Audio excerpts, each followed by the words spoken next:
So hello everyone, this is geeky Rahul from V4AI। तो आज integration के बारे में बात करेंगे। Integration is one of the topics जिसमें सबको डाउट होता है, even including me as well.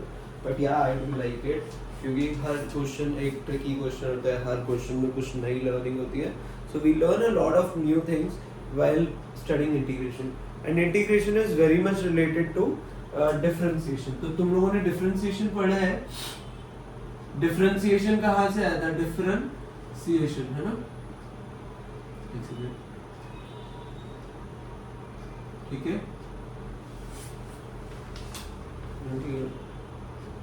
Differentiation क्या होता है? डिफरेंशिएशन के अंदर आप डी बाई डी एक्स निकालते हो, राइट? डिफरेंशिएशन में क्या करते हो?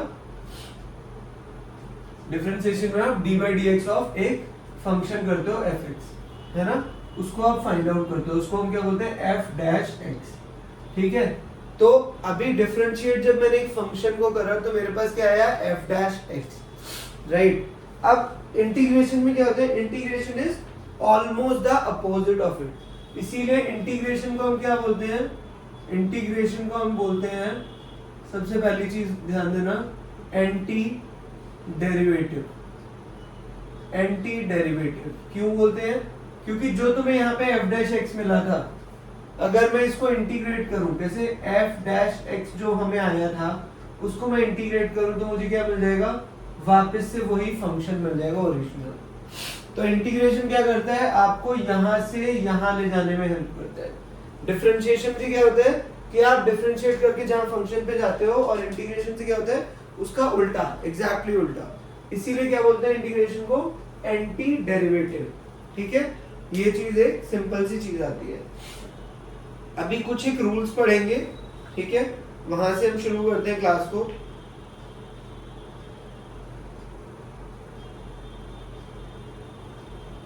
पहले कुछ एक थ्योरी से ही स्टार्ट करते हैं कि क्या क्या चीजें होती है, ठीक है? इंटीग्रेशन का, क्योंकि जो 12th में सिलेबस है वहां से काफी सारी चीजें हैं, बट कुछ टॉपिक्स हैं जो कि नए हैं, right? So if you talk about the basic topics of integration, तो आपको क्या क्या पढ़ना है वहां से शुरू कर लेते हैं। सो इंटीग्रेशन में क्या होता है कि आपको, जैसे सपोज इंटीग्रेशन के, आपने सपोज इंटीग्रेशन ऑफ 1 करा, ठीक है? आपने क्या करा? इंटीग्रेट करा एक 1 को, ठीक है? 1 को मतलब एक कांस्टेंट को, है ना? 1 is nothing but a constant. 1 हो, 10 हो, कुछ भी हो, कोई भी वैल्यू हो 1 की जगह, तो क्या आता है इंटीग्रेट करने पे? यू विल गेट x, ठीक है? What you will gate? You will gate x। क्योंकि कैसे कि आप इस 1 को बाहर कर देते हो और इसको लिखते हो इंटीग्रेशन ऑफ dx, तो क्या हो जाएगा? ये आता है x आता है। और यहाँ पे देखो इंटीग्रेशन के अंदर यहाँ पे लिमिट्स लिखते हैं, ऊपर और नीचे, a से b। अगर ये a से b नहीं लिखा है, अगर इंटीग्रेशन में ऐसे a से b या कोई भी वैल्यूज नहीं लिखी है, तो उसको क्या बोलते हैं हम? अगर ये लिखा है तो इसको क्या बोलते हैं? डेफिनेट इंटीग्रेशन, ठीक है? या डेफिनेट इंटीग्रल। जब आपकी ये लिमिट्स लिखी होती हैं, जब ऊपर और नीचे कुछ वैल्यूज दे रखी है कि आपको इंटीग्रेट करना है इस रेंज में, तो उसको क्या बोलते हैं? हमें एग्जैक्टली पता है कि हमें इस लिमिट से इस लिमिट तक जाना है, इसलिए से क्या बोलते हैं? Definite integral. बट अगर क्वेश्चन में आपको ऐसे नहीं दे रखा, सिर्फ ये दे रखा है और लिखा है x² + 1 dx, तो इसे क्या बोलते हो? इस टाइप के क्वेश्चन को बोलते हैं इनडेफिनेट इंटीग्रल, ठीक है? इंटीग्रेशन, ठीक है? तो इसमें क्या होता है? इसमें आपकी यहाँ पे और यहाँ पे लिमिट्स नहीं होती। तो जब भी आपको, जैसे यहाँ पे है कोई लिमिट नहीं है, इनडेफिनेट होता है, तो क्या करते हैं? x प्लस एक कांस्टेंट ऐड हो जाता है, कांस्टेंट, ठीक है? x प्लस कांस्टेंट, जिसको शॉर्ट में लिख सकते हैं x प्लस c, ठीक है? x प्लस सी। ध्यान रखना, जब भी इंडेफिनेट इंटीग्रेशन होगा तो लास्ट में पूरा इंटीग्रेशन सॉल्व करने के बाद एक कांस्टेंट ऐड हो जाता है, ठीक है? कांस्टेंट को हम सिंपली c से डिनोट कर रहे हैं, ठीक है? बिल्कुल क्लियर होनी चाहिए ये चीज। यहाँ पे कोई भी 1% डाउट नहीं होना चाहिए। अगर डाउट है तो मुझे पर्सनली डीएम करो, I would be happy to discuss, right? Understood है?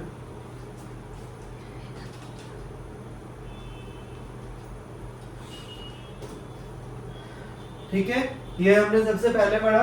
अब इसके बाद आगे के फटाफट फॉर्मूलाज लिखते हैं। ठीक है, तो अब जैसे यहाँ पे 1 dx था, अगर सपोज कोई एक कांस्टेंट है a dx, तो क्या हो जाएगा आपका a इंटू एक्स। जैसे यहाँ पे 1 था तो 1 इंटू एक्स था, तो हम क्या लिखेंगे ax प्लस कांस्टेंट c। ठीक है, क्या करा, a बाहर लिया और इंटीग्रेशन ऑफ dx करा, तो उससे क्या आया x, तो a into x plus c। ठीक है, इसी तरीके से इंटीग्रेशन ऑफ x करोगे आप, सपोज इंटीग्रेशन ऑफ x कर रहे हो तो क्या आता है x square divided by 2 plus c, x square divided by 2 plus c। ठीक है, ये कैसे हुआ, हम क्या करते हैं डिफरेंशिएशन में क्या करते थे, सपोज आपको डिफरेंशिएट करना होता था dy dx ऑफ x, तो क्या करते थे हम 1 लिख देते थे। कैसे, आपने लिखा x की पावर 1, इस पावर को एक घटा देते हो आप, तो क्या हो जाता है x की पावर 0 हो जाती है। पर इंटीग्रेशन में क्या होता है, इंटीग्रेशन उसका उल्टा है, वहां पे पावर घटती है, यहाँ पे पावर बढ़ती है।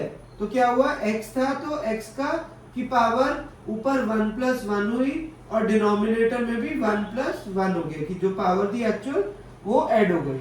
ठीक है, तो यहाँ पे क्या आ जाता है x square plus 2 x square by 2 plus c। ठीक है, अब इसका एक जनरलाइज फॉर्मूला क्या हम लिख सकते हैं, सपोज आपको क्वेश्चन में पूछा उसने x का क्यूब का इंटीग्रेशन निकालो, x की पावर 100 का इंटीग्रेशन निकालो, तो इसके लिए क्या एक जनरलाइज फॉर्मूला बना सकते हैं, डेफिनेटली बना सकते हो। तो वो जनरलाइज फॉर्मूला समझेंगे। हमने क्या करा, जब एक x की पावर कुछ है तो पावर बढ़ जाएगी और डिनोमिनेटर में भी जो वैल्यू है वो 1 से ऐड हो जाएगी, तो वही चीज हमें यहाँ करनी है।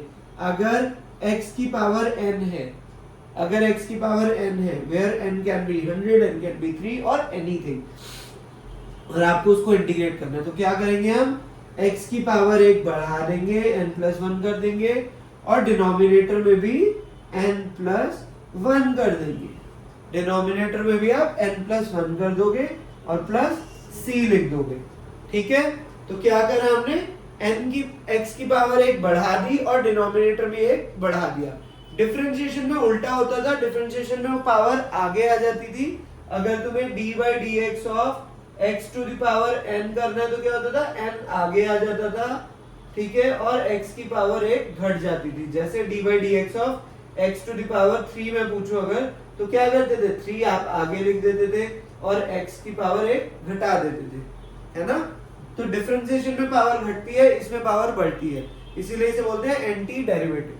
ठीक है, 2-3 फॉर्मूलाज लिखिए, नोट डाउन करो, आगे बढ़ते हैं।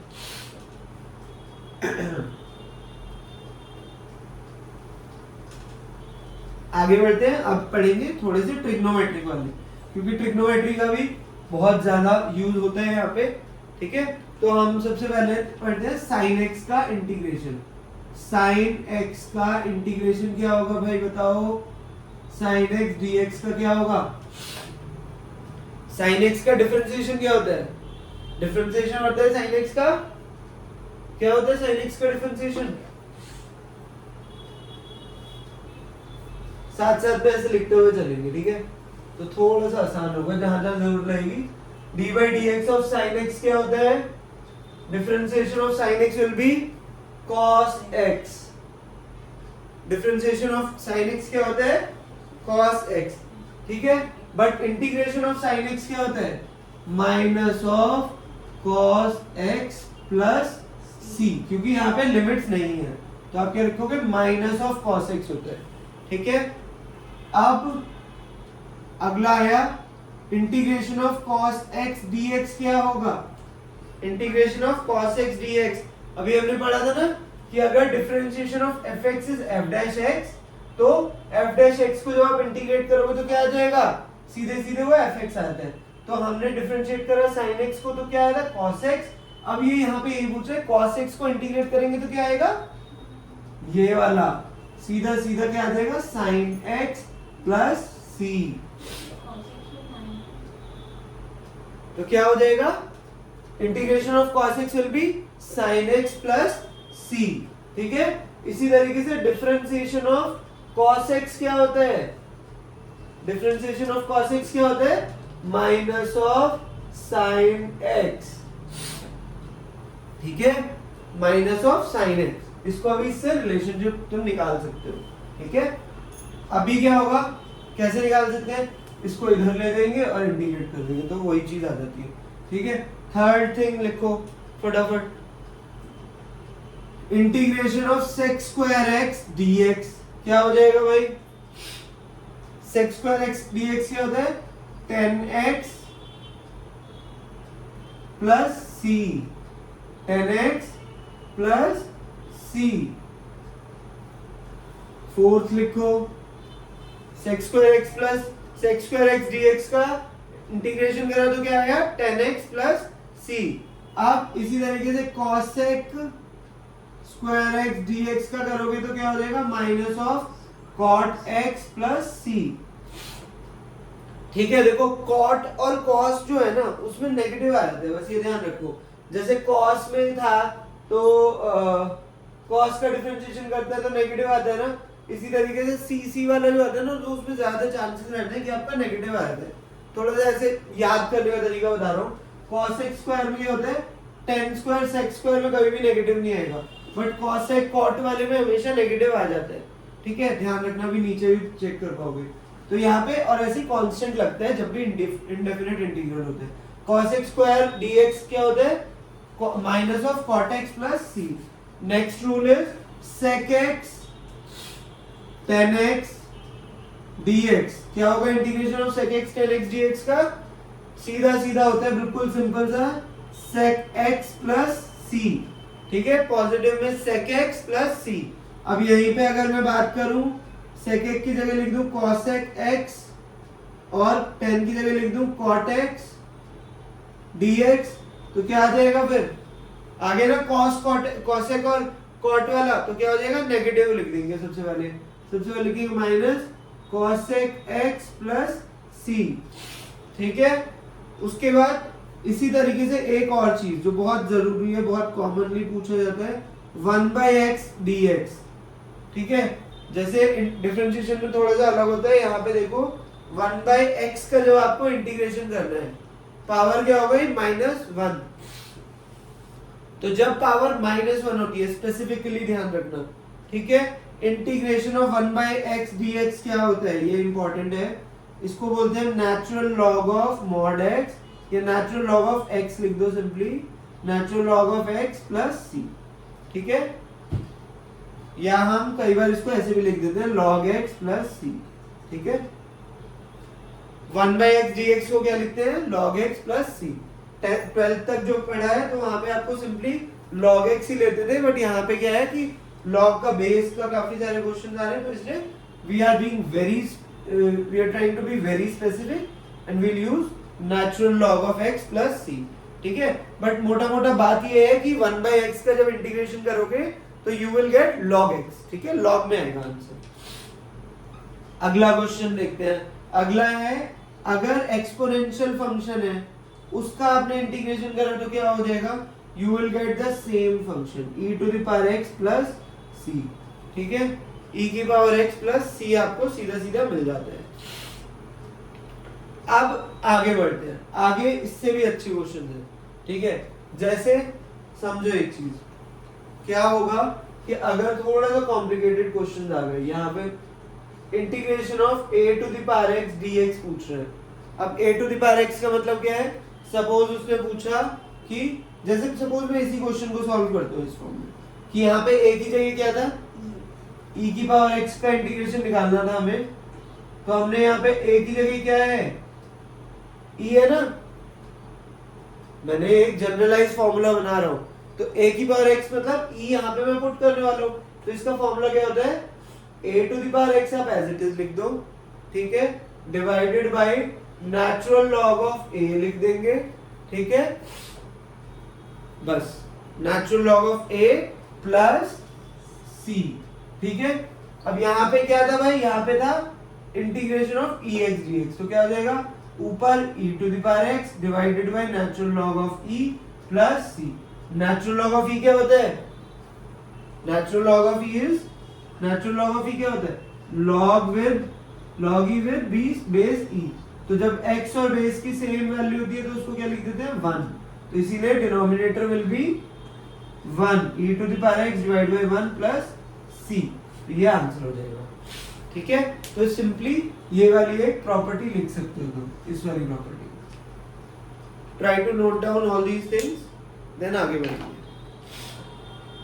क्योंकि अभी हमारे पास टाइम कम है, तो वी विल ट्राई कि आप फॉर्मूलाज को थोड़ा रिव्यू करो ऑन डेली बेसिस। इन सबको काफी सारे फॉर्मूलाज को डिराइव भी कर सकते हैं, बट अगर वहां पे गए तो it will take a lot of time और हो सकता है क्वेश्चन नहीं आए। तो विल ट्राई टू फोकस कि जो जो फॉर्मूलाज है वो लिख दें, उनको डेली 5 मिनट 10 मिनट दो, रिवाइज करो, हो जाएंगे आराम से याद। और उसके बाद जो क्वेश्चन आ रहे हैं उनको प्रैक्टिस करें, जिससे कि हमें एग्जैक्टली क्वेश्चन बन पाए रादर देन इनको डिराइव करना है।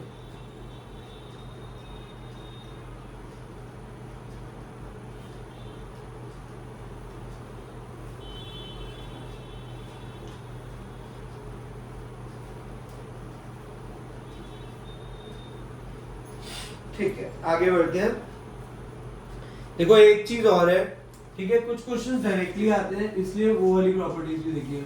Integration of 1 by under root of 1 minus x square dx, integration of 1 upon under root of 1 minus x square, इसका सीधा सीधा इंटीग्रेशन होता है sine of inverse x plus c, sine inverse x plus सी। ठीक है, फिर इसी तरीके से 1 by under root of 1 plus x square dx, इसका क्या होता है, इसका सिंपली होता है आपका tan इनवर्स x प्लस सी। ठीक है, third is 1 upon under root of x into under root of x square minus 1, इसका क्या हो जाएगा dx, इसका होएगा आपका सीधा सीधा sec इनवर्स x प्लस सी। ठीक है, ये वाली इतनी कॉमनली यूज नहीं होती, बट ये दोनों बहुत ज्यादा कॉमनली आते हैं इस पे क्वेश्चन। ठीक है, इस पे क्वेश्चंस बनते हैं, इवन 12th क्लास में भी अगर मैथ्स थी तो तुम्हें याद होगा इन पे क्वेश्चंस आते हैं। ठीक है, बाकी इसके बाद जो सबसे इंपॉर्टेंट चीज होती है कि अगर दो फंक्शंस आपको दे रखे हैं, नोट डाउन कर लेना कि अगर हमें दो फंक्शंस दे रखे हैं और उनका इंटीग्रेशन करना है। सपोज आपको एक फंक्शन दे रखा है एक्स स्क्वायर और दूसरा दे रखा है x square plus x cube दे रखा है, आपको क्या करना है, इंटीग्रेशन करना है। ठीक है, क्वेश्चन करते हैं, आगे बढ़ते हैं। ठीक है, x square plus x cube, यह एक पॉलिनोमियल दे दिया, cubic polynomial, x cube plus x square plus 1 का डीएक्स। ठीक है, सिंपल सा क्वेश्चन है, बहुत इजी है, आपको इसका इंटीग्रेशन करना है, बट ध्यान से करना है, यहाँ से एक प्रॉपर्टी बनाएंगे। ठीक है, अगर आपका ऐसे ऐसे लिखा है तो इसमें क्या कर सकते हैं, ब्रैकेट्स हटा सकते हो और सबको अलग अलग डिवाइड कर सकते हो। डिवाइड मतलब आप डिस्ट्रीब्यूट कर सकते हो इंटीग्रेशन को, तो x cube x dx plus integration of x square dx plus 1 dx. ठीक है, मैंने क्या करा, इंटीग्रेशन को अलग अलग सबके साथ लगा दिया, सारे टर्म्स के साथ। तो अब ये क्या हो जाएगा, एक्स क्यूब है तो एक्स की पावर एक ज्यादा हो जाएगी, एक्स की पावर बढ़ जाएगी 4 हो जाएगी, डिनोमिनेटर में भी पावर जो है उसका एक ऐड हो जाएगा, तो क्यूब की जगह 4 आ जाएगा। ठीक है, यहाँ पे क्या है, एक्स की पावर स्क्वायर है तो पावर बढ़ जाएगी, डिनोमिनेटर में भी वो पावर लिख देंगे। यहाँ पे क्या है, पावर, यहाँ पे कोई पावर नहीं है एक्स की तो 0 है, इसको क्या बोलते थे, एक्स लिख देते थे और एक कांस्टेंट लगा देंगे सी। ठीक है, तो अभी किया क्या, मैंने क्यों कराया क्वेश्चन, एक चीज बताने के लिए कि अगर आपके कुछ फंक्शन है, जैसे ये एफ एक्स है, ठीक है, प्लस जी एक्स है, अगर दो फंक्शन है सपोज ऐसे, ठीक है, और आपको इंटीग्रेट करना है, तो आप क्या करते हो, integration of f x d x plus integration of g x dx कर सकते हो। ठीक है, इस तरीके से आप कर सकते हो। अब यहीं पे अगर एक चीज और आती है जो कि थोड़ा लेवल ऑफ डिफिकल्टी बढ़ाते जाएंगे, ठीक है, उसको डिस्कस करेंगे। यहाँ पे जो क्वेश्चन आएंगे वो आएगा थोड़ा सा चैलेंजिंग, कि अब हमें पढ़ना है, ये तो सिंपल सा था कि जब एडिशन हो रहा है तब क्या हो रहा है, बट सपोज आपका क्वेश्चन आया कि दो फंक्शंस ऐसे लिखे हैं, कैसे लिखे हैं, एक फंक्शन है एफ एक्स और एक फंक्शन है जी एक्स। ठीक है, वो दोनों मल्टीप्लाई हो रहे हैं और आपको डिफरेंशिएशन इंटीग्रेशन करना है, तो क्या करोगे आप, क्या करोगे सोचो। तो क्या हम ऐसे कर सकते हैं, integration of f x d x into integration of, बीच में इंटू लगाया जी एक्स डी एक्स, तो नहीं, आप ऐसे नहीं कर सकते। इसको बोलते हैं इंटीग्रेशन बाई पार्ट्स। यही चीज पढ़नी है। ऐसे डिफरेंशिएशन में भी होता था, तो पहले डिफरेंशिएशन वाला फॉर्मूला लिखेंगे, फिर इंटीग्रेशन का फॉर्मूला बात करेंगे।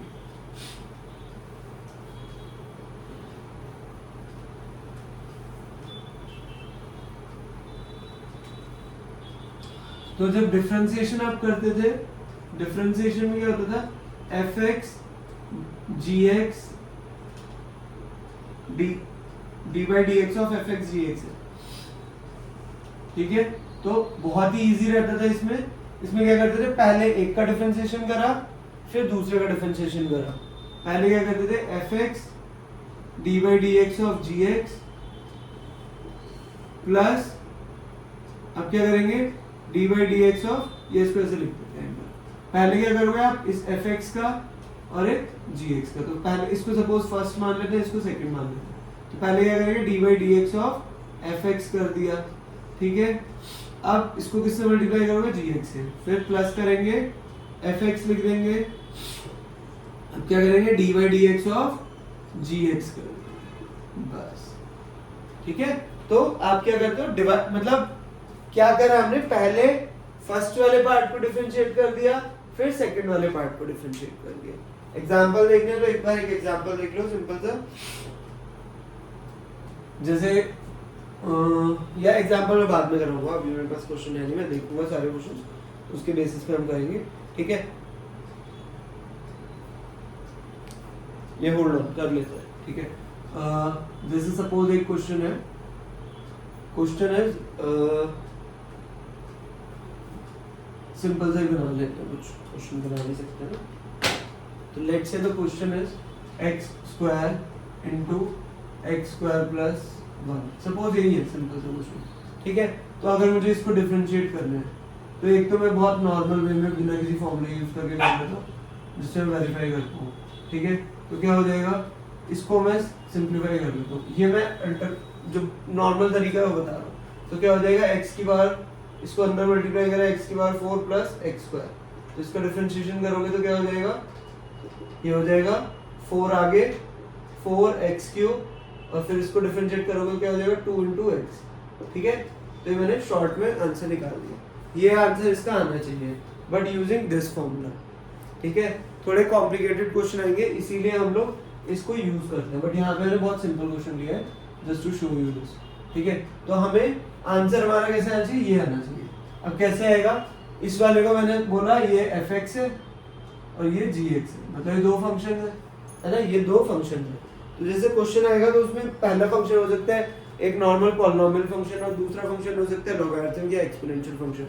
तो इस टाइप के क्वेश्चन से हम करते हैं इन चीजों को, ठीक है। तो हमने क्या करा, एफ एक्स और जी एक्स। तो सबसे पहले क्या बोला मैंने, सबसे पहले आप डिफरेंशिएट कर लो एफ एक्स को, तो d by d x of f x कर दिया, F x is x square, ठीक है। अब क्या करेंगे, इसको मल्टीप्लाई कर देंगे जी एक्स से, ठीक है। फिर क्या करेंगे, प्लस, पहले लिख देंगे अब एफ एक्स, और अब डिफरेंशिएट कर देंगे एक्स स्क्वायर प्लस 1 जी एक्स को, ठीक है। इस तरीके से आप कर दोगे। अब क्या होगा, करो सॉल्व को, ट्राई करो गाइस।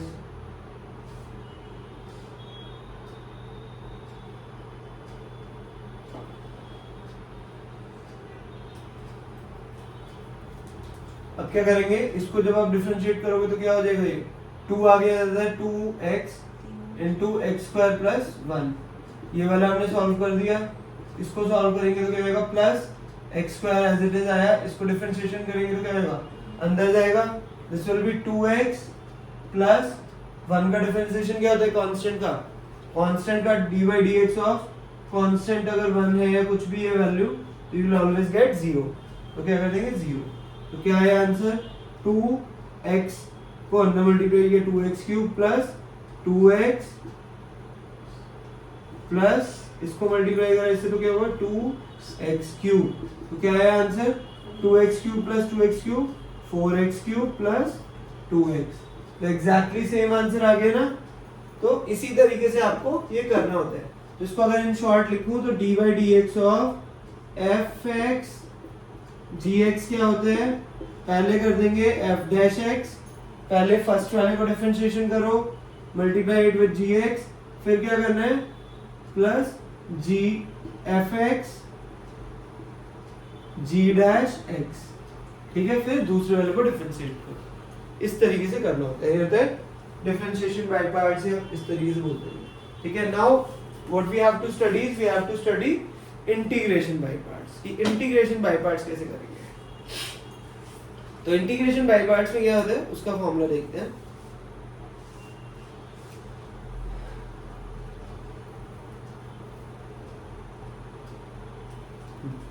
ठीक है, ये काफी इंटरेस्टिंग फॉर्मूला है, इसको याद ही करना पड़ेगा, there is no other way, ठीक है, एकदम से आपको समझ आ जाए कुछ कुछ। तो इंटीग्रेशन बाय पार्ट्स मतलब integration of f x g x d x, but use करना मैं सिखा दूंगा कि यूज कैसे होता है, ठीक है। तो f x g x d x, तो क्या करते हैं इसमें f x as it is लिख देते हैं, फिर क्या लिखेंगे जी एक्स लिखेंगे और उसका इंटीग्रेशन करेंगे। पहले हमने फर्स्ट फंक्शन लिखा और फिर सेकंड फंक्शन का इंटीग्रेशन कर दिया, जैसे यहाँ पे किया था, फर्स्ट फंक्शन लिखा सेकंड फंक्शन का इंटीग्रेशन कर दिया, पर यहाँ पे क्या डिफरेंस होता है, फिर एक माइनस लग जाता है, बड़ा सा माइनस, ठीक है, एक बड़ा सा माइनस लगा दो, फिर एक बड़ा इंटीग्रेशन लगा दो, ठीक है। बड़ा इंटीग्रेशन की बोल रहा हूँ, आगे समझेंगे। अंदर क्या करेंगे, इस फर्स्ट वाले फंक्शन का डिफरेंशिएशन कर देंगे एफ डैश एक्स, ठीक है, फर्स्ट वाले फंक्शन का डिफरेंशिएशन कर देंगे और अंदर फिर integration of g x d x भी कर देंगे और फिर इस कंप्लीट मल्टीप्लाइड वाले चीज का इंटीग्रेशन करते हैं, ठीक है। इस तरीके से क्वेश्चन होता है सॉल्व। ये इसका पूरा फॉर्मूला है, f x integration of g x minus integration of f dash x integration of g x plus into d x, ठीक है। एक बार ये नोट डाउन कर लो, कुछ क्वेश्चंस करेंगे तो समझ आएगा।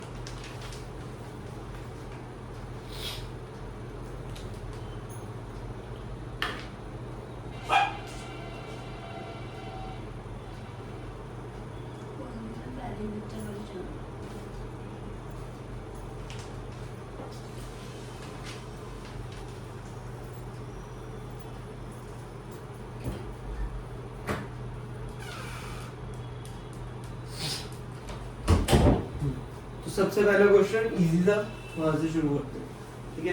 First question is integration of, calculate the integration of x square two to the power x d x, x square two to the power x d x. तो यहाँ पे फर्स्ट फंक्शन क्या हो गया, ये वाला, इसको बोल देंगे हम एफ एक्स, इसको बोल दोगे आप जी एक्स, ठीक है। ठीक है जी, हमारे पास क्या फॉर्मूला है, integration of f x g x को निकालना है, तो पहले आप सीधे सीधे एफ एक्स लिख दो। तो मैं क्या कर रहा हूँ, यहाँ से सॉल्व करूंगा, सीधे सीधे एफ एक्स लिख दिया, फिर integration of two to the power x d x करूंगा, है कि नहीं, यस या, ठीक है। फिर क्या करेंगे, माइनस कर देंगे, फिर हम माइनस कर देंगे, माइनस करा तो क्या आया, उसके बाद एक बड़ा इंटीग्रेशन वाला साइन लगा दिया। अब क्या करोगे आप, इसको डिफरेंशिएट करोगे, जो एफ एक्स है, एफ एक्स को डिफरेंशिएट करेंगे तो क्या आएगा, एक्स स्क्वायर को डिफरेंशिएट करते हो तो क्या आता है, यू विल गेट 2x, है ना। तो यहाँ पे लिख दोगे आप 2 into x, ठीक है। उसके बाद इंटीग्रेशन ऑफ gx, g के है 2 to the power x dx और फिर दोबारा dx लिख दिया, ठीक है। इस तरीके से हम कर सकते हैं। अभी क्या होगा, अभी आगे बढ़ेंगे, आगे कैसे सॉल्व होगा ये क्वेश्चन, इंटीग्रेशन ऑफ ये x square as it is आ जाएगा, इंटीग्रेशन ऑफ 2x क्या होता है, अभी पढ़ा था हमने, बताओ guys, integration of a to the power x dx क्या होता था, a to the power x as it is, नीचे नेचुरल लॉग ऑफ a, तो यहाँ पे क्या है, a इज 2, तो क्या आ जाएगा 2 to the power x divided by natural log of 2, कैसे, इस तरीके से, ठीक है। अब यहाँ पे -1, इंटीग्रेशन ऑफ 2x, 2 को आप बाहर ले लो सिंपलीफाई करने के लिए, 2 बाहर लिया, x integration of 2x dx क्या हो जाएगा, 2 to the power x natural log of 2 dx, ठीक है, हो जाएगा प्लस, क्योंकि ये वाला इंटीग्रल सॉल्व हो गया तो एक कांस्टेंट आ जाएगा, c लिख देते हैं, ठीक है। अब आगे सोचो कैसे हो सकता है question. It's exactly the same question जो कि अभी पहले करके आए थे, ठीक है। तो हमने इस टाइप के क्वेश्चंस में क्या करते हैं, हमने इस वाले इंटीग्रेशन को क्या बोला, आई मान लिया। क्या मान लिया, आई, ठीक है। इसको क्या मानोगे आप, आई लिख देते हैं। तो मैं यहाँ पे जब सॉल्व कर रहा था तो मैं आई लिखूंगा, आई इज इक्वल टू इतना, ठीक है। तो आई इज इक्वल टू इतना, आई इज इक्वल टू अब इतना आ गया, ठीक है ना। अब यहाँ पे देखते हैं क्या होगा, ये भी क्या है, कांस्टेंट है, नेचुरल लॉग ऑफ 2, तो क्या हो जाएगा एक्स स्क्वायर, ध्यान से देखना एक एक स्टेप, मैं इसको एज इट इज कॉपी कर रहा हूँ, x square 2 to the power x upon में natural log of 2 minus 2 upon में ये भी कांस्टेंट है, इसको भी बाहर ले लेते हैं, natural log of 2 integration of x 2 to the power x dx, x into 2 to the power x dx है ना, प्लस c हो गया। अब यहाँ पे ये एक और फंक्शन बन गया इसी तरीके से बन गया ये जो है इसमें भी तो एज इट इज है ना, दो फंक्शंस हैं x और 2 टू द पावर x। तो अब हमें क्या करना पड़ेगा, इसको फिर सॉल्व करना पड़ेगा, यही चीजें थोड़ी कॉम्प्लिकेट होती जाती हैं, यहीं पे बच्चे मिस आउट करते जाते हैं। तो हमने सबसे पहले क्या करा, सबसे पहले हमने पहले वाले फंक्शन को इंटीग्रेशन करा, फिर जो फॉर्मूला के तरीके से हम इस तरीके सॉल्व करते हुए हैं। अब इस वाले पोर्शन को हमें फिर सॉल्व करना पड़ेगा दोबारा इंटीग्रेट करके। कैसे करेंगे, इसको हम साइड में करेंगे दोबारा। तो हमें किसको सॉल्व करना है, इसको। तो इसको हम यहाँ पे लिख देंगे integration of x 2 to the power x dx। क्या आएगा, सबसे पहले आप as it is first function लिख लो, फर्स्ट फंक्शन इज x, फिर integration of 2 to the power x dx minus minus क्या होगा, बड़ा इंटीग्रेशन लगाया, अंदर लिखा f डैश x, तो f डैश x क्या है, dy dx ऑफ x है ना। अब यहाँ पे क्या है, ये x है, ध्यान से देखो यहाँ पे क्या है, ये x है, x का डिफरेंशिएशन क्या हो जाएगा 1, क्योंकि पहले क्या लिखना है, f डैश x लिखना है, तो यहाँ पे आ जाएगा 1 है ना, क्योंकि dy dx of x will be 1, तो 1 लिखा। फिर क्या होगा, अंदर इंटीग्रेट करना है 2 to the power x dx को और एक और dx को, तो क्या आ जाएगा x 2 to the power x का इंटीग्रेशन क्या होता है, 2 to the power x natural log of 2 minus, फिर क्या होगा, इसको इंटीग्रेट करोगे, इसको इंटीग्रेट करो अंदर, तो क्या आएगा 2 to the power x natural log of 2, फिर ये dx प्लस c, ठीक है, एक कांस्टेंट। अब दोबारा से करेंगे, इसको एज इट इज लिखेंगे क्योंकि ये तो हमने सॉल्व कर लिया। अब ये कांस्टेंट था तो ये बाहर आ जाएगा, कैसे लिखेंगे इसको, सिंपलीफाई करके 1 by natural log of 2 integration of 2 to the power x dx। अब तो हो गया क्वेश्चन। अब क्या है, x 2 to the power x divide by natural log of 2 minus 1 by natural log of 2 into, इसको इंटीग्रेशन करोगे तो क्या आएगा 2 to the power x divide by natural log of 2। यही आपका आंसर है। अब क्या करेंगे, इस पूरे आंसर को हम यहाँ पे टेप देंगे, सीधे सीधे यहाँ लिख दोगे, बिल्कुल फर्जी क्वेश्चन है। X square 2 to the power x divide by natural log of 2 minus 2 into natural log of 2 into into into क्या हो जाएगा, एज इट इज ये यहाँ पे x 2 to the power x upon में natural log of 2 minus 1 by, ये दोनों multiply हो रहे हैं तो क्या हो जाएगा, ये ln2 का होल स्क्वायर हो जाएगा, क्योंकि ln2 इंटू ln2 क्या हो जाएगा, नेचुरल लॉग ऑफ 2 का whole square into 2 to the power x, तो इसको कैसे लिख सकते हैं, 2 to the power x natural log of 2। तो ये आपका आंसर आ गया। इसको आप फर्दर अंदर मल्टीप्लाई कर लो and you will be able to get the answer, ठीक है। तो इस तरीके से ये क्वेश्चन करना होता है एंड एक कांस्टेंट और लगाना है हमेशा, वो ध्यान रखना है हमेशा, ठीक है। तो ये क्वेश्चंस ऐसे करने होते हैं। इसको अगर थोड़ा सा भी डाउट है, एक बार और क्वेश्चन समझना, सॉल्व करो 1 बाय 1 स्टेप बाय स्टेप, तभी क्लियर होंगी। बाकी इतना lengthy question honestly speaking IITM में नहीं आएगा, पर सिंपल क्वेश्चन आएगा, but yes they would like to see whether you can मतलब यूज दिस प्रॉपर्टी और नॉट। जैसे यहाँ पे 2 बार इंटीग्रेशन करना पड़ा, एक बार यहाँ तक, फिर एक और बार सॉल्व करना, तो इतना कॉम्प्लिकेटेड नहीं देंगे, because they want you to मतलब solve the question within 5 minutes, उतना ही टाइम होता है। तो इसके लिए वो सिंपल क्वेश्चन देंगे, बट थोड़ा सा ट्रिकी होगा, थोड़ा सा इजी भी होगा, बस पर हो सकता है इस तरीके की चीजें यूज करने, ठीक है। तो बिल्कुल क्लियर होनी चाहिए कि क्या क्या हम कर रहे हैं। आगे बढ़ते हैं। अभी पढ़ेंगे हम Riemann integral. Riemann integral is something जो कि सच में काफी नया है, but I think it is the beginning of integration. ठीक है, रेमन इंटीग्रल से ही शुरुआत हुई है इंटीग्रेशन की। ठीक है, अगर हमें स्कूल टाइम में वो चीज सिखाई गई होती तो कॉन्सेप्ट थोड़े से और क्लियर होते हैं, यहाँ पे दिक्कतें नहीं होती।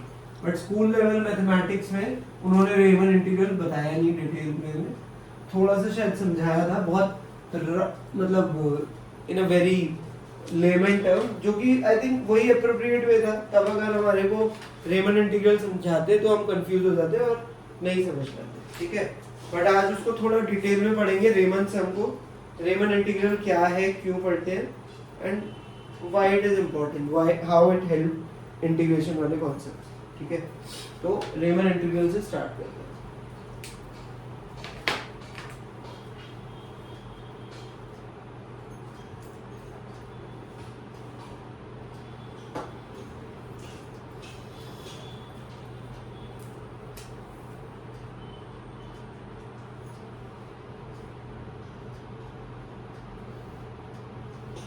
ठीक है, रेमन सम, रेमन स्पेलिंग मिस्टेक, ओके।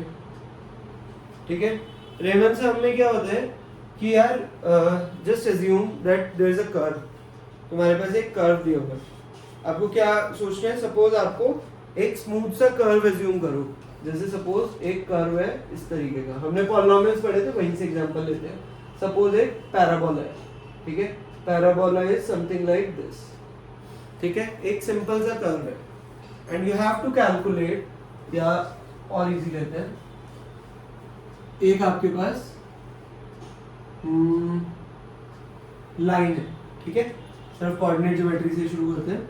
आपके पास एक लाइन है और मुझे क्या बताना है, सोचना है कि अब अभी तक हमने क्या क्वेश्चंस करे थे, ये मैंने अभी क्यों पढ़ाया, क्योंकि हमने इंडेफिनिट इंटीग्रल पढ़ लिया। ठीक है, अब हम पढ़ेंगे डेफिनेट इंटीग्रल। हम कहाँ पे मूव कर रहे हैं, डेफिनेट इंटीग्रल। ठीक है, डेफिनेट इंटीग्रल, डेफिनेट इंटीग्रल में क्या होता है कि आपको लिमिट्स पता होती है कि यार तुझे ना यहाँ से यहाँ तक का ही इंटीग्रेशन निकालना है। अब इंटीग्रेशन से होता क्या है, इंटीग्रेशन से you ultimately find area under the curve.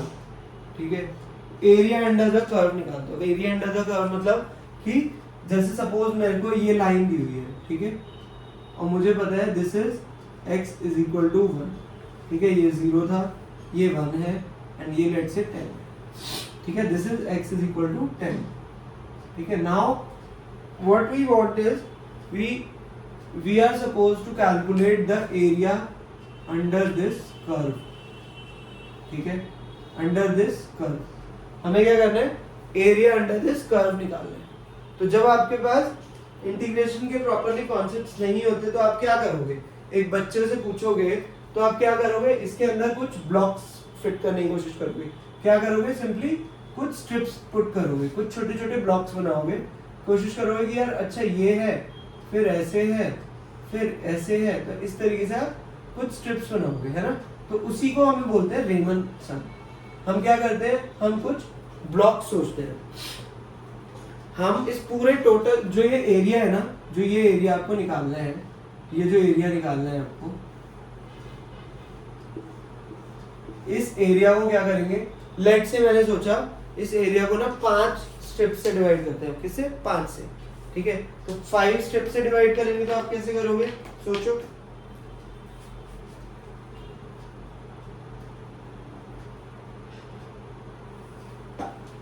तो गाइस 5 स्टेप्स का मतलब है कि सपोज मैंने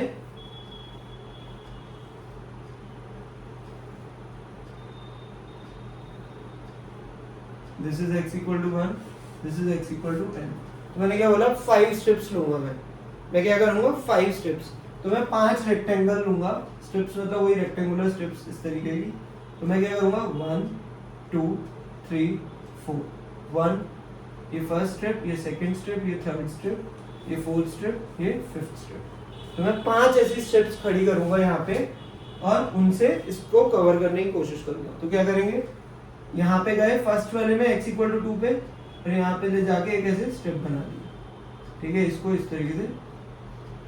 तो इसकी हाइट कितनी हो गई, जो भी है हाइट है, हमें इसका पता है ये 1 से शुरू है और यहाँ तक पहुंच रही है, तो जो भी होगी उसको हम कैलकुलेट कर सकते हैं उससे एरिया, ठीक है। आपको रेक्टेंगल का कैलकुलेट करना आता है ना, रेक्टेंगुलर का क्या है, बेस इनटू लेंथ है ना, एल इनटू बी होता है, तो लेंथ इनटू ब्रेथ कर देते हैं, तो वो चीज कर सकते हो। अब सेकंड वाले में क्या होगा, सेकंड वाले की हाइट कहाँ तक जा रही है, 9 तक, यहाँ तक, तो आप क्या करोगे, इस तरीके से एक रेक्टेंगल पीस और काटोगे, ठीक है, उसको आप इस तरीके से शेप कर दो। फिर थर्ड वाले कहाँ तक जा रहा है, यहाँ तक, तो हम क्या करेंगे, ऐसे कर दिया। इसी तरीके से फोर्थ, देखने में आप बहुत आसान लगेगी चीजें। तो आपने क्या करा, रेक्टेंगुलर 5 ऐसी स्ट्रिप्स ले ली जिनकी विड्थ आपकी बिल्कुल सेम है, जिनकी ये जो ब्रेथ है एग्जैक्टली सेम है। 5 ऐसी स्ट्रिप्स ली जिनकी ब्रेथ सेम है, और उनको यूज करके हमने इसके नीचे जो है, इस लाइन के नीचे का एरिया कैलकुलेट करा। Can you see some issues in this approach, कि भाई ये वाला जो एरिया है ये तो ये मिस आउट कर रहा है, ये जो एरिया है ये वाला पोर्शन, ये तो भूल रहा है ना, ये वाला, इन सब रेक्टेंगुलर स्ट्रिप्स का मैं एरिया निकाल लूंगा। सपोज इसका एरिया आया A1, सपोज इसका एरिया आया A2, सपोज इसका एरिया आया A3, सपोज इसका आया A4 एंड सपोज इसका आया A5, है ना। तो A1 plus A2 plus A3 plus A4 A5 जो है, इस पूरे कंप्लीट जो एरिया अंडर द कर्व है, AUC जिसे मैं बोल रहा हूँ कि एरिया अंडर द कर्व जो है, उससे क्या होगा, छोटा होगा ना, छोटा होगा नहीं होगा, क्योंकि क्या हो रहा है, आप ये जो छोटे छोटे ट्राइंगल्स हैं इनको तो कर ही नहीं रहे हो ऐड, एक्चुअल एरिया से ये कम है ना एरिया। सोचो इसके नीचे तो मुझे पता था ये वाले भी तो आने चाहिए थे ना, क्योंकि हमें तो ये पूरा चाहिए एरिया, है ना, पर इन रेक्टेंगल्स के चक्कर में मैं कुछ एरिया मिस कर रहा हूँ, उसी को बोल देते हैं एक तरीके से एरर, ठीक है। जैसे एसएससी पढ़ा था सम ऑफ स्क्वायर्ड एरर, उस तरीके से इसमें भी एक एरर आ जाता है, ठीक है, और वही अप्रोक्सीमेशन वगैरह से रिलेटेड होता है। तो क्या कहता है कि जब आप रेमन सम यूज करते हो, इसी अप्रोच को बोलते हैं, जब आप स्ट्रिप्स, रेक्टेंगुलर स्ट्रिप, ट्रेपेजियम वाली साइज की स्ट्रिप्स वगैरह यूज करते हो, तो क्या होता है कि the calculated area will be somewhat, क्या है यहाँ पे, लेस देन और greater than the actual area. जो एक्चुअल एरिया होगा ना कर्व के बीच में, उससे कभी कभी कम आएगा, कभी कभी ज्यादा भी आएगा। अब ज्यादा कैसे आ सकते हैं भाई, मैंने बोल दिया ज्यादा तो आएगा, बट बहुत इजी है, एक बार देख लेते हैं, 2 मिनट लगेंगे, इसमें थोड़ा सिंपल सा यूज करेंगे। जैसे सपोज सेम सा ग्राफ है बट ये डिक्रीजिंग है, ठीक है, इसमें क्या हो रहा है, डिक्रीज हो रही है। तो क्या हो रहा है भाई, मेरे को यहाँ पे x इक्वल टू 1 से लेके सपोज x इक्वल टू 10 तक ही है, बट इस बार मैंने सोचा कि मुझे सिर्फ 3 स्ट्रिप्स चाहिए, तो मैं क्या कर रहा हूँ, 3 स्ट्रिप्स यूज कर रहा हूँ, 1 2 और ये 3। तो ये फर्स्ट स्ट्रिप, ये सेकंड स्ट्रिप, ये थर्ड रेक्टेंगल, ठीक है, 3 रेक्टेंगल्स करें। तो फर्स्ट रेक्टेंगल की हाइट है यहाँ पे, तो हम क्या करेंगे, यहाँ से यहाँ तक ये रेक्टेंगल बनाएंगे, इसका एरिया हो गया ये पूरा। सेकंड वाले का यहाँ तक जाएगा, ऊपर तक रेक्टेंगल बना, ठीक है, और ये भी ऐसे ही बना। तो इसमें ये क्या हुआ, एक्स्ट्रा एरिया कवर कर लिया इसने, देख पा रहे हो, ये जो हो रहा है यहाँ पे आपने ये वाला जो एरिया है ये एक्स्ट्रा कवर कर रहा है। तो इस बार जब आप सारे रेक्टेंगल्स को ऐड करोगे तो area will be greater than the actual area. इसीलिए रेमन सम में कई बार एरिया कम आता है, कई बार ज्यादा आता है, बट यहां से ही उन लोगों ने अप्रोक्सीमेटली एरिया कैलकुलेट करना शुरू करा चीजों के लिए, ठीक है। तो ये चीज हमें समझनी थी। तो रेमन सम का भी कॉन्सेप्ट समझ आ गया होगा, ठीक है। तो इसके बाद थोड़ा मैथमेटिकल वे में, ये तो बिल्कुल लेमन टर्म में हमने बात करी कि क्या फंडा क्या रहता है, जिससे कि डर ना लगे वर्ड, नए नए वर्ड सुन के, ठीक है। तो इसमें अब क्या बोलेंगे, इसमें जो एरिया निकालने का फॉर्मूला है, मैंने क्या करा, सबका एरिया निकाला ना, A1 plus A2 plus A3। जैसे अब इसकी बात करते हैं तो क्या होगा, A1 plus A2 plus A3, क्योंकि यहाँ पे 3 स्टेप्स है ना, 3 स्टेप्स है। तो हम क्या करेंगे, इस जो ये साइज होता है ना लेफ्ट साइड में, इसको क्या बोल देंगे हम, डेल्टा। जो साइज ऑफ दैट स्ट्रिप है, जो स्ट्रिप की वेड्थ है ना, उसको क्या बोल देंगे, डेल्टा एक्स। क्योंकि क्या हो रहा है, वो x1 से शुरू होके थोड़े से गैप पे बन गया, तो उसको क्या बोल देंगे, डेल्टा एक्स। ठीक है, उसको बोल देंगे ब्रेथ को डेल्टा ऑफ एक्स। तो क्या होता है, इसका कैसे निकलता है, इसका एरिया कैसे निकलता है, base into breadth into height. Height क्या होगी, height will be this, y axis पे जो आएगा, है ना, y एक्सिस पे जो आएगा, जिसको आप कैसे लिखते हो, fx लिखते थे हम, है ना, y को fx भी लिख सकते हैं। तो चाहे y इंटू एक्स लिख दो, डेल्टा x लिख दो, चाहे fx इंटू डेल्टा x लिख दो, है ना। तो यहाँ पे कितने एरियाज है, इसको कैसे लिख सकते हैं, f ऑफ x1, ठीक है, f ऑफ x1 की x1 वाले पे क्या वैल्यू है, into delta x, plus f of x2 into delta x, ठीक है, फिर f of x3 into delta x। ऐसे करके हमने तीनों को ऐड करेंगे और एरिया आ जाएगा। बट ये एरिया थोड़ा सा ज्यादा होगा, ये हमें पता है, बट डजंट मैटर, यही हमें निकालना होता है, एरिया ऑफ मतलब इसके अंदर रेमन सम के अंदर। ठीक है, रेमन सम को आप r से रिप्रेजेंट कर सकते हो और इन तीनों को इस तरीके से आप मल्टीप्लाई करके रेमन सम निकाल सकते हो। एक बार ध्यान से वीडियो को दोबारा पॉज करके समझना अगर कहीं भी पॉइंट पे दिक्कत है। ठीक है, तो हमने ये सिंपल सा एक फॉर्मूला बनाया, इसको अब आप और सिस्टमैटिक वे में लिख सकते हो। तो r इज इक्वल टू क्या हो जाएगा, r is equal to, just a second, r is equal to क्या हो जाएगा, sigma of f x i into delta x, sigma f x i into delta x. I की value कहां से, जितनी भी स्ट्रिप्स यूज हुई है 1 से लेके n तक। तो यही चीज सिर्फ हमें करनी होती है, क्योंकि स्ट्रिप की वेट तो सेम है तो उसको डेल्टा एक्स लिख देंगे। और ये क्या बता रहा है, ये हाइट बता रहा है, क्योंकि फर्स्ट वाले की हाइट इतनी है, सेकंड वाले की हाइट इतनी है, थर्ड वाले की हाइट इतनी है। ठीक है, बिल्कुल सिंपल चीज है।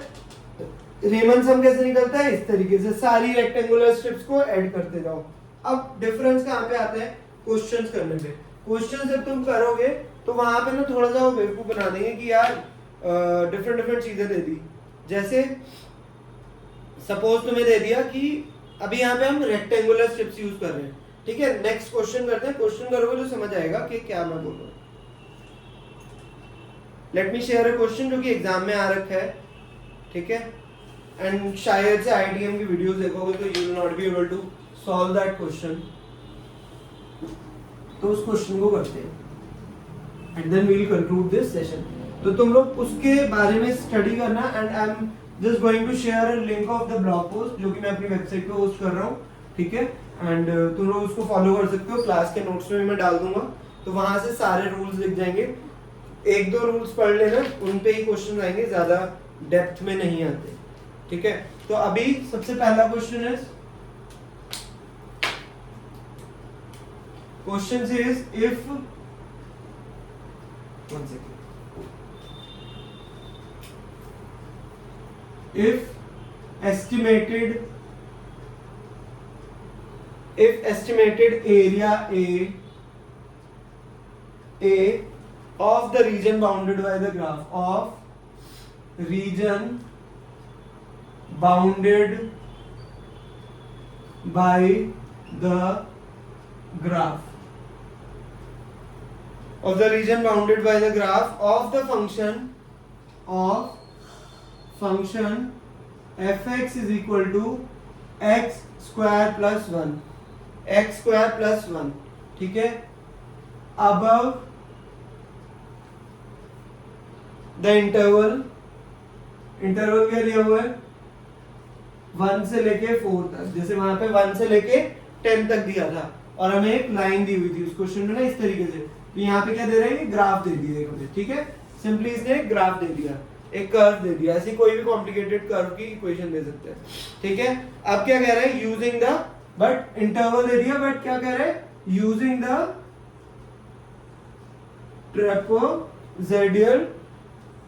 ट्रेपेजोइडल रेमन सम। ठीक है,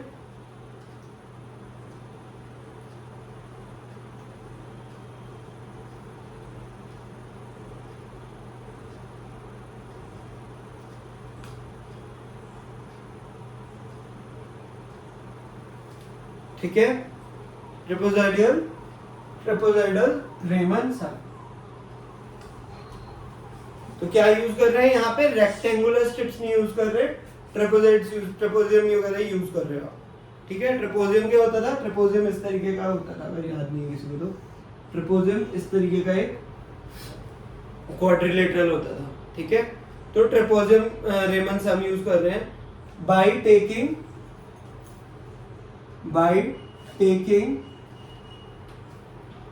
3 सब इंटरवल्स, ठीक है, 3 सब इंटरवल्स ऑफ इक्वल लेंथ।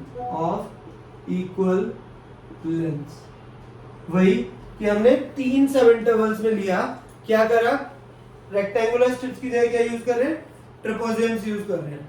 ठीक है, बट जो उनकी विड्थ वगैरह है, जैसे ये है, ये हमेशा सेम है। ठीक है, जो उनकी ट्रेपेजियम्स की विड्थ है वो एग्जैक्टली सेम है। ठीक है, ऑफ द से इक्वल लेंथ। बस ये चीज मुझे पता है, इसके अलावा मुझे कुछ भी इंफॉर्मेशन नहीं है। एंड क्या करना है आपको, find the area, find the area,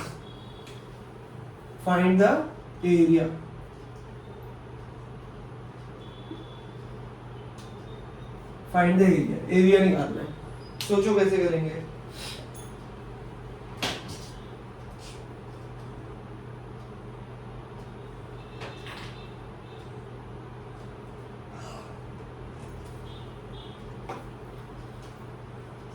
सबसे पहले क्या बोला था मैंने कि वो जो ग्राफ होता है इस तरीके से, उसका सपोज इस तरीके से हमने ड्रॉ करा था, और ये जैसे यहाँ पे इसने दिया 1 से 4 तक, तो ये क्या बोल रहे हैं, 3 स्टेप्स में एक तरीके से डिवाइड कर रहे हैं, 3 इंटरवल्स में डिवाइड कर रहे हैं, है ना।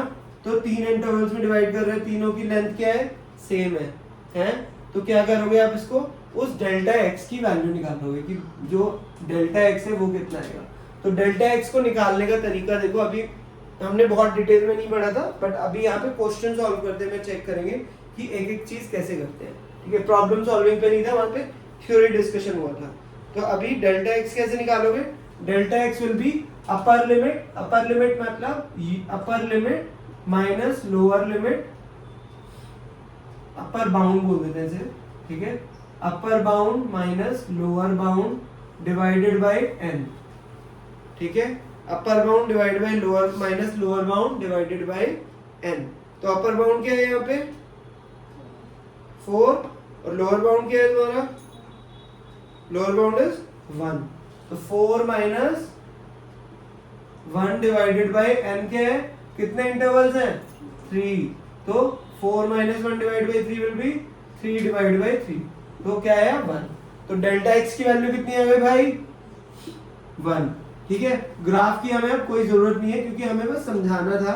बट जैसे ग्राफ में हमने बनाया 3 ऐसे, तो 1 1 1 के बन गए 3। ठीक है, इस तरीके से कि अपर limit minus lower limit divided by n करके हमने डेल्टा एक्स निकाल लिया। ये हो गया हमारा स्टेप 1। ठीक है, हमने स्टेप का ब्रेथ निकाल ली। अब क्या होगा, अब आपको पता है क्या चीजें पता है कि तीन स्टेप्स हैं इस तरीके से। पहली वाली स्टेप में x0 क्या है, 1 है। स्टार्ट कहां से हो रही है, x0 1 से कहां तक, 2 तक। फिर सेकंड स्टेप कहां से शुरू हो रही है, 2 से, और खत्म कहां हो रही है, 3 पे। तो ये क्या है, सेकंड स्टेप की स्टार्टिंग है ना भाई, है कि नहीं है। तो अब क्या करोगे आप, और थर्ड स्टेप कहां पे, ये आखिरी कहां पे हो रही है, खत्म 4 पे। तो अब इस टाइप के क्वेश्चंस को करना कैसे होता है आपको समझना है। ठीक है, कैसे करोगे, x इसको लिख दो सीधे सीधे, x0 is equal to 1, x1 is equal to 2, x2 is equal to 3, x3 is equal to 4। इस चीज को मैंने यहाँ पे लिख दिया। अब क्या करेंगे हम, अब हम निकालेंगे इस फंक्शन को यूज करके fx की वैल्यू, क्योंकि हमें हाइट निकालनी है ना। तो हाइट कैसे निकलेगी, हाइट निकलेगी इन वैल्यूज को पुट करके। तो आप क्या करोगे, f ऑफ x0 पुट करोगे। तो x0 पुट करो तो क्या हुआ, 0 square plus 1, answer will be 1। Second को पुट करेंगे तो क्या होगा, f ऑफ x1 पुट करा तो 2 स्क्वायर, सॉरी एक सेकेंड, x0 क्या है 1 था, तो 1 स्क्वायर प्लस 1 विल बी 2। तो ऐसी f(x1) पुट करोगे तो क्या हो जाएगा, 2 का square plus 1, answer will be 5 इसको पुट करेंगे तो क्या होगा एफ ऑफ एक्स टू, ठीक है। तो क्या हो जाएगा एफ ऑफ एक्स टू 3 का square plus 1, this will be 10। F of x three कितना हो जाएगा 4 का square plus 1, this will be 17। ठीक है जी, ये चारों आपके आ गए fx1 fx2 fx3। अब हमने पढ़ा था एरिया क्या होता है, जो अभी तक हमने नॉर्मली रेक्टेंगुलर स्ट्रिप्स में समझा था। रेक्टेंगुलर स्ट्रिप्स में क्या आ रहा था एरिया, सिंपल था fx1 a1 plus fx1 into delta x plus fx2 delta x fx3 delta x, है ना, fx4 डेल्टा एक्स। आप ऐसे करते या नहीं करते, है ना। आप क्या करते हैं, इस तरीके से करते हैं, मतलब जैसे जैसे चलता जाता है ना। पर यहाँ पे क्या होगा, यहाँ पे थोड़ा डिफरेंट होता है। यहाँ पे what we will do is कि आप ट्रेपेजियम्स यूज करो। ट्रेपेजियम यूज करते हैं तो क्या होता है, थोड़ा सा डिफरेंट अप्रोच होती है। समझो, आपको एक तो 4 strips x0 x1 x2 x3 तक लेना है, ठीक है, ये ध्यान रखना। तो क्या करेंगे, ट्रेपेजियम्स यूज करते हैं तो area will be equal to fx0 into delta x, पहले एज इट इज लिख लो, fx1 delta x fx2 delta x fx3 delta x. तो हमने ये लिखा, ठीक है। अभी क्या होता है, ट्रेपेजियम वाले में थोड़ा सा अलग होता है। ट्रेपेजियम वाले में क्या होता है, आप इसमें डेल्टा एक्स को कॉमन ले सकते हो, ठीक है। ट्रेपेजियम के में फॉर्मूला अलग होता है। क्या अलग होता है, सीधे सीधे आप डेल्टा एक्स को एक साथ लिख दो यहाँ पे और डिवाइड बाय 2 कर दो। क्या कर दोगे, डिवाइडेड बाय 2 कर दोगे, और एक्स स्टार्टिंग और लास्ट वाले को एज इट इज लिख देते हो, और बीच वालों के साथ क्या करते हैं, हम मल्टीप्लाइड बाय 2 कर देते हैं। बीच में जितने भी हैं उन सबको हम 2 से मल्टीप्लाई कर देते हैं। क्या हुआ, ट्रेपेजियम वाले में area is equal to delta x by 2 into fx0 plus 2 into fx1 plus 2 into fx2 plus 2 into जो है वो सबका, और लास्ट में जो होगा fxn, ठीक है। तो लास्ट वाले में जैसे यहाँ पे 2 into F of xn minus 1, तो जितने भी बीच के होंगे उन सबको क्या करना है, 2 से मल्टीप्लाई करना है, और लास्ट वाले को सिंपली लेना है। फर्स्ट और लास्ट वाले में कुछ भी नहीं मल्टीप्लाई करना, 1 रखना है, और बीच के जितने भी होंगे उनको 2 से मल्टीप्लाई करना है, और आगे डेल्टा एक्स बाई 2 करना है, ठीक है। क्लियर है गाइस, ये एक फॉर्मूला होता है जिसको हमें समझना है। इसके बारे में मैंने पूरा ब्लॉग पोस्ट छापा है वहाँ पे, तो तुम लोग शेयर देख सकते हो। I will share it in the मतलब कोर्स, और इसमें वीडियो के साथ लिंक मिल जाएगा तुम्हें, ठीक है। Otherwise just ping me on WhatsApp, I will share the link अगर तुम्हारे पास लिंक नहीं आया तो क्या हो जाएगा, हमारे पास क्या आया था, डेल्टा एक्स की वैल्यू क्या थी, डेल्टा एक्स की वैल्यू 1 आई थी। You got delta x as, delta x कितना आया था 1, तो क्या लिख देंगे इसकी जगह, यहाँ पे लिखेंगे 1/2, delta x is 1 divided by 2, 1/2 into F of fx0 कितना आया 2, ये वाला 2 plus 2 into fx1 is 5 plus 2 into fx2 is 10 plus ये लास्ट वाला है, तो इसको आप एज इट इज लिख दोगे, ठीक है। क्या है answer, 1/2, 2 plus 10 plus 20 plus 17, answer will be 1/2 into 30 40 49, so this will be 24.5, 24.5 will be the area, ठीक है। इस तरीके से आपको निकालना है। तो एरिया कितना आया हमारा, area is equal to 24.5 unit square. I hope this is clear. हमें क्या करना होता है, डेल्टा एक्स निकालना है। अगर रेक्टेंगुलर स्ट्रिप्स लिखी है तो हमें सीधा सीधा नॉर्मली सबका fx1 into delta plus fx2 into delta इस तरीके से करते हुए चलना है। बट ट्रेपेजियम दिया हुआ है तो हमें ये वाला फॉर्मूला लगाना है, और सारे x0 x1 x2 x3 की वैल्यूज निकालनी है, उससे fx1 fx2 निकालना है। फिर लास्ट में क्या किया हमने, एक बार साफ साफ कर लेते हैं अगर किसी को नहीं किया हुआ है तो। What was the formula? Formula was delta of x by two into F x zero plus F x one plus F x two plus F x three. पर इसमें क्या होता है, इसके आगे 2 लगा देते हैं, बीच वाले जितने भी होंगे उनके आगे 2 और दोनों के कुछ नहीं होते, ठीक है।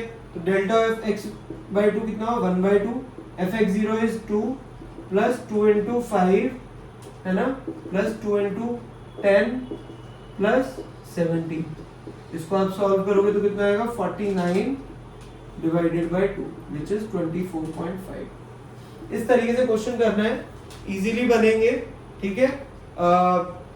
जितने क्वेश्चंस कर रहे हैं एटलीस्ट उनको प्रैक्टिस करो और सॉल्व करो, नोट डाउन करो, जिससे, क्योंकि पीवाईक्यूज करने का बेनिफिट यही है कि सेम से क्वेश्चंस आ जाते हैं, ठीक है। So you should practice these and will see you in the next class tomorrow. All the very best. Practice करना, कोई डाउट होता है तो just ping me on WhatsApp, I will be happy to guide you guys. Okay then, see you, bye bye.